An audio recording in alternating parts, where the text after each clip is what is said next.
Geely is an affordable yet quality car maker here in the Philippines, and it's gearing up for a big comeback this 2026. And according to Top Gear PH, they are planning to release at least 5 new models, and ito na yung pinakaunang nailabas nila, which is the 2026 Geely EX5. And it aims to compete with the Jetour T1, BYD Sea Lion 6, Corolla Cross, or a Hyundai Tucson. And yung mga nabanggit kong yan, curvy bodies, are all HEV, while this EX5 here is full electric vehicle.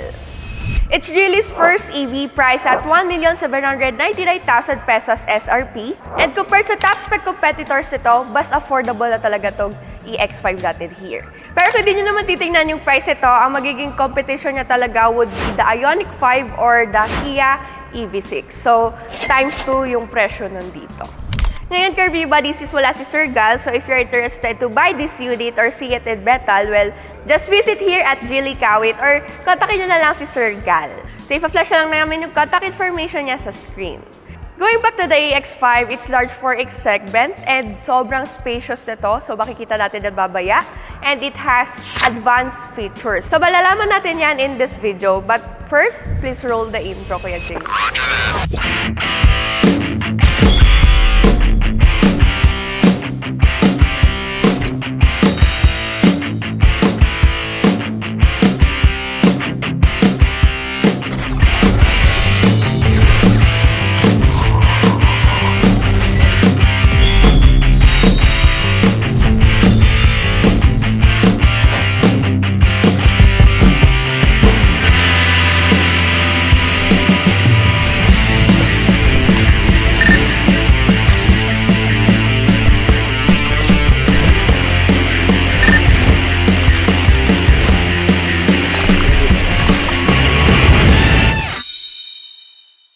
So, ang color options pala na meron tayo dito is Moonlight Silver, Carbon Black, Snowy White, Frost Gray, and Turquoise Green.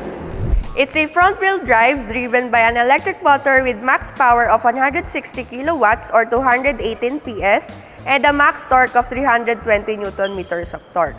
Top speed of 175 kilometers per hour, and its 0 to 100 is rated at 6.9 seconds. It's pure EV, so yung battery niya is malaki and it has a capacity of 60.22 kWh. And yung max range pala nito is 495 kilometers. Yung charging port pala natin is makikita natin dito sa side. So, naka-type 2 na siya. So, hindi nyo na need the adapter if ever na mag-charge kayo sa ball.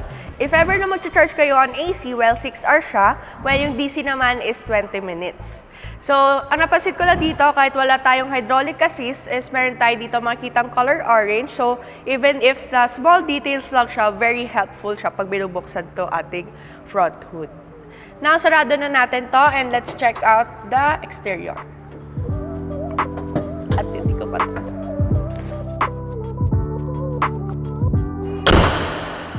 Looking at the front fascia curvy bodies, makikita natin na sobrang smooth daw kanyang lines and napaka-minimalist to design, and it reminds me of Porsche. And makikita natin na pati yung logo niya is updated. So, ganyan na yung itsura ng bagong Geely. And makikita nyo na rin yan sa road soon. Gawa nga, maglalabas pa sila ng iba pa maliban dito.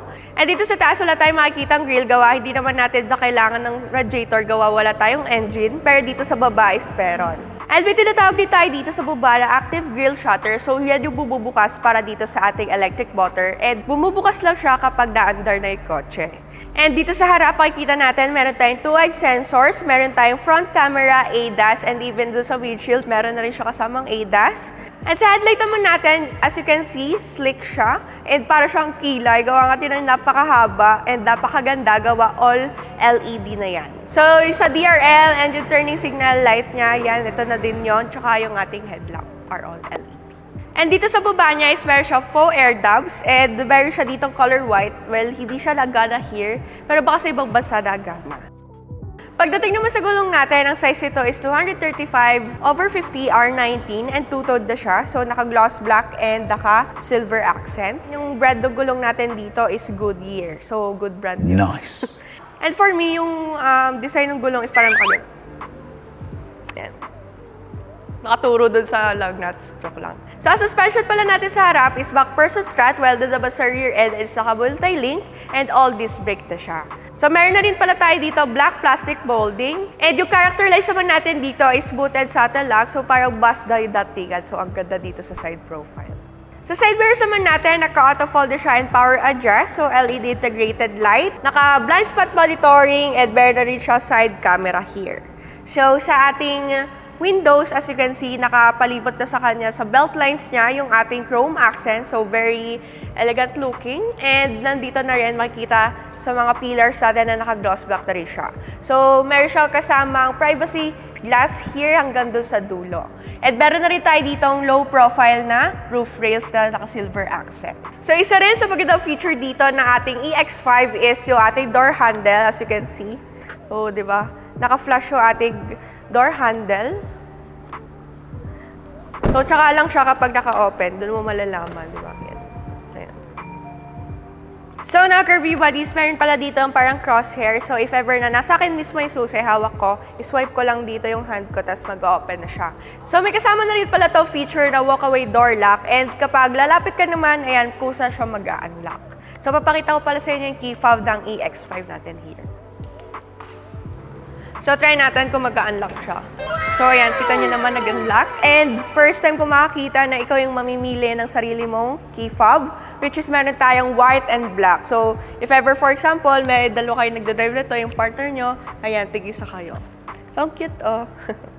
So, ang makita natin dito is yung tailgate release, yung unlock, and yung lock. So, ganyan yung itsura niya. So, ganda din yung lagayan niya. So, ganito pala yung itsura ng physical key. So, very cutesy. And sa dimension naman natin, we have 4,615 by 1,901 by 1,670 millimeters. And for our ground clearance, we have 173 millimeters. And sa wheelbase naman natin is 2,750 millimeters. Here at the rear end, wala tayong shark fin antenna na makita sa taas. Meron tayong rear spoiler na naka-blackout, third brake light, defoggers, and dito na yung makikita yung glass imprinted antenna natin. So, yung wiper natin here, and ganito yung itsura ng kanyang taillight. So, continuously LED taillight. So, napakaganda, tinan niyo yung itsura. Dito makikita yung ating LED turning signal light, yung ating brake light, and dito yung rear fog light, sa kabila naman is yung reverse light natin. So, meron na tayo ditong rear camera, 4-eyed sensors, and wala tayong makita dyang exhaust pipe dahil wala naman tayong engine. So, wala na rin tayo dito makikita ang spare tire, pero meron tayo sa loob na tire repairing kit. So, mamaya makikita natin pagbukas. So, overall, yung itsura dito sa likod is very smooth pa rin, and yung kanyang design for me is like Audi. Now, buksan naman natin tong tailgate. So, kasi naka-power tailgate na tayo and sobrang bilis siya mag-open. Kagaya na sinabi ko sa intro, very spacious talaga tong loob natin dito. Pagkita natin curvy bodies is very wide opening talaga yung meron dito and very spacious kagaya na sa sinabi ko sa intro. And here yung loading height natin dito, ayan, equal lang dito. So, di tayo mahirapan magkarga. And sa side naman natin dito sa left side is meron tayo subwoofer and light. So, sa right side naman is space lang, so compartment. And overall, wala tayong makikita sa side ng mga saksakan. So, check natin to underneath the storage. So, as you can see, napaka-lalim and very spacious talaga dito sa ilalim niya. And so, meron din tayo dito ang early warning device. So, yan, may sarili siyang storage. And here, kaya mo maglagay ng ice chest. So, masasarado mo pa siya, ganun siya kalaki. So, if ever naman na kailangan nyo pa ng mas malaking space, kunya naglilipat kayo ng gamit sa bahay nyo, well, pwede natin to i-fold, tapos flat folding seats na siya. So, very spacious talaga dito sa loob. So, I think pa sa interior, very comfortable kay Ate Aya yan. So, to be more specific about the cargo volume of this, kapag nakatayo yung ating second row, well, meron tayong 461 liters, and kapag naka-fold naman is 1,877 liters. So here, meron tayong carpet, yung ating charging cable, and yung ating tire repair kit. So, ayan, sobrang bigat. So, that's all. Sarado na natin and tawagin natin si Ate Aya.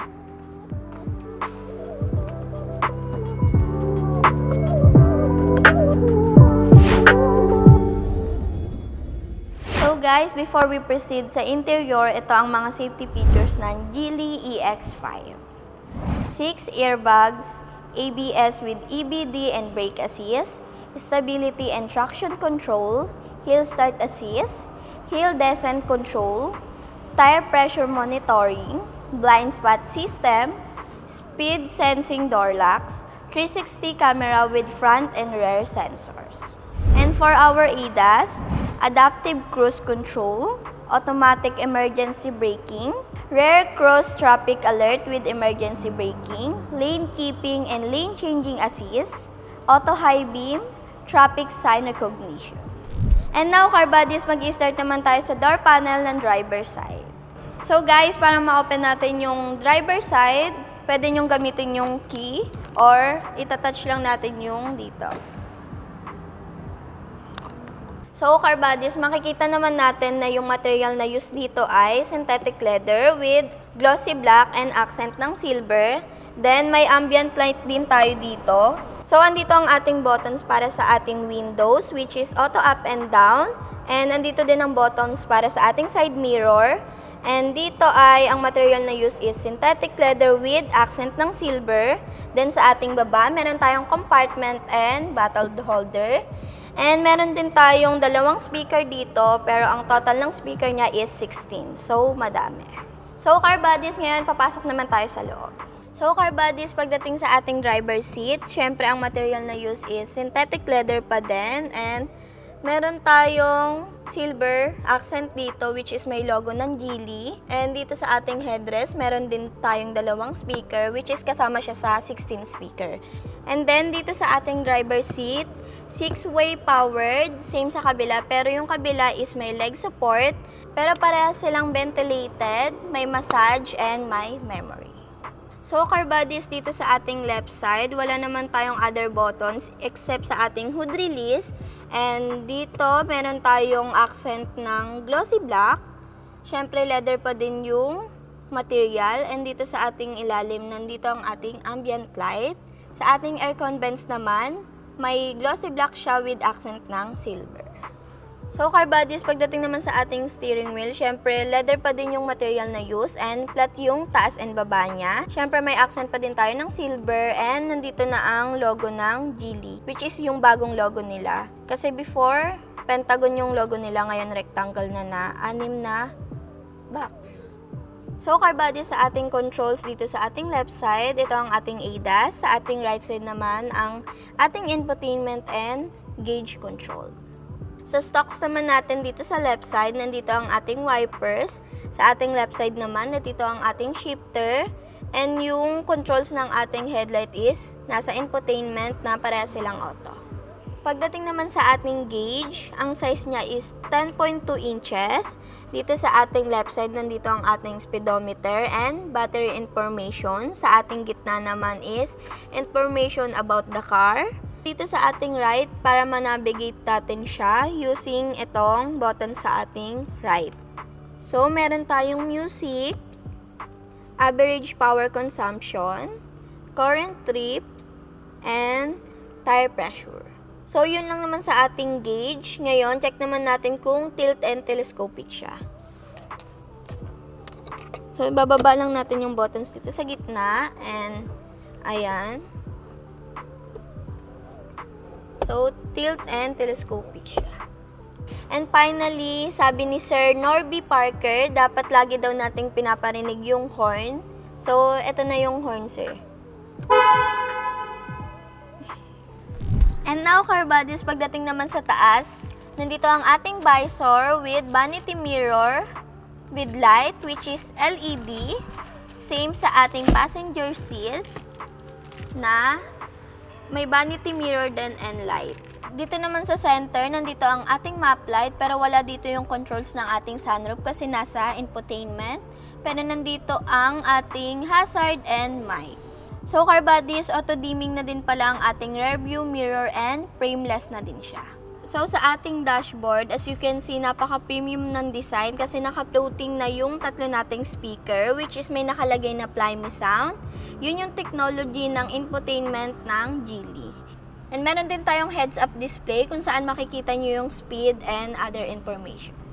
So, sa ating dashboard, ang material na use is synthetic leather pa rin. And nandito pa din ang ating glossy black with accent ng silver. Siyempre, ang ating ambient light na merong 256 colors na mapipili mo sa ating infotainment. And siyempre, sa ating glove box. So, hindi siya guys, yung ginaganon, kinukuha, pinipindot lang siya. Ayan, ang galing.